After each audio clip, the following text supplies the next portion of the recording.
اصل میں جو آدمی بگڑتا ہے نا میرے بھائیوں، بری صحبت سے بگڑتا ہے، برے ماحول سے بگڑتا ہے، برے دوستوں سے بگڑتا ہے۔ آدمی کے اندر بگاڑ برے دوست سے آتا ہے۔ جو بھی بری عادت آدمی کے اندر آتی ہے وہ کہیں نہ کہیں سے آتی ہے، بری عادت جو آدمی کو لگتی ہے وہ کہیں نہ کہیں سے لگتی ہے۔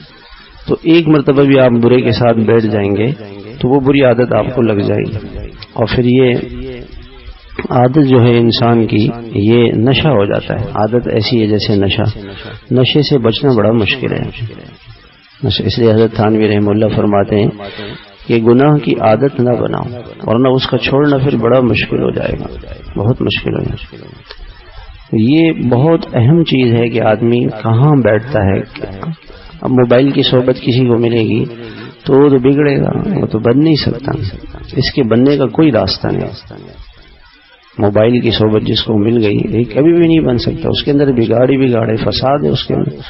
ایک آدمی جب موبائل لے رہا ہے اس کا مطلب یہی ہے کہ یہ بگڑنا چاہتا ہے۔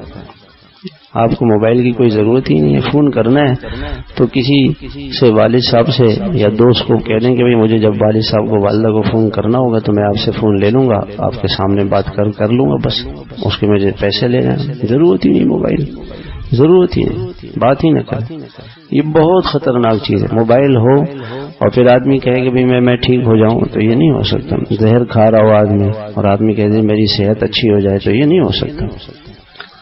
حضرت ہمارے بڑے حضرت فرماتے تھے، حضرت سید صاحب رحمہ اللہ، حضرت سید رضی الدین صاحب رحمہ فرماتے تھے کہ جس گلی میں گناہ ہوا ہے 20 سال کے بعد بھی وہاں سے گزرو گے تو گناہ کی یادیں شیطان یاد دلائے گا۔ جس ماحول میں گناہ ہوا تھا اس ماحول میں جاؤ گے تو پھر وہ گناہ شیطان تو لگا ہوا ہے۔ نفس تو بڑا شریر ہے، اس کو ذرا سی گناہوں کی گرمی لگے گی، بس موبائل ہاتھ میں آنا چاہیے، آتے ہی یہ گناہ شروع کر دے گا، گناہ شروع کر دے گا۔